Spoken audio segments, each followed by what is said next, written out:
welcome to my exhibition called Joan Alone. It's based on pictures I've done of Wilson's Promontory after I went for a big long hike down to the lighthouse just before COVID. I went with my son and I was very inspired by the landscape, particularly the rocks, as you'll see in my work. So my exhibition is called Joan Alone because this is the first time I've exhibited on my own. I have exhibited with other people in the past. So after my big walk at the prom, we were all locked down because of COVID, and so it was a great opportunity for me to go out into the shed and do lots of painting. But also it was a typical Druin winter, very cold and wet, and so I explored some of my other interests, as in making beanies, knitting beanies, and also making journals from recycled materials. The outstanding feature of Wilson's Prom, which is most memorable to most people, is the enormous rocks that are down there.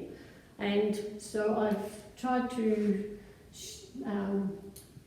paint my interpretation of the most famous one by Tidal River, which is called Whale Rock. So it's just my interpretation, it's not a photographic representation.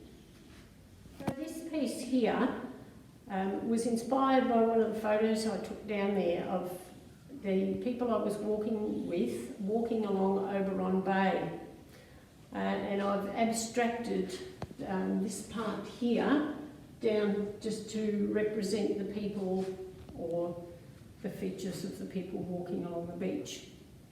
Well, I've always been a sweary sort of a person, and just for a bit of fun, I actually found a group on Facebook called the Profanity Embroidery Group, and so I started stitching naughty swear words onto vintage doilies. I really like the juxtaposition of both of those things, and really it's naughty, but it's just a bit of a laugh.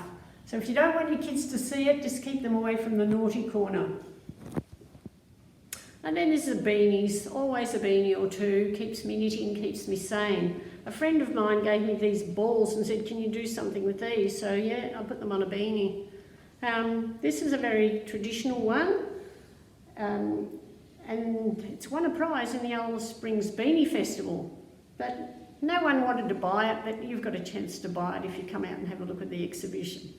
So during the lockdown, a friend of mine showed me a junk journal, and I thought that's a really good idea. I've got a lot of junk at home, and so I've recycled some of my old teacher notes, old books, and other bits and pieces to make into these journals that you can either write in or stick photos in. So each one's individual, so it'd be great if you come out and have a look and maybe choose one. And just for a bit more fun, maybe you'd like a plate of sandwiches or maybe an egg on toast. It's a bit hard when you're on the train and someone says, what are you knitting? You don't want to say, I'm knitting an egg on toast, but they're a bit of fun. Thanks very much for coming. I hope you come out and have a good look around. The show will be open for most of April, and that's during Easter and also the school holidays. Thanks so much.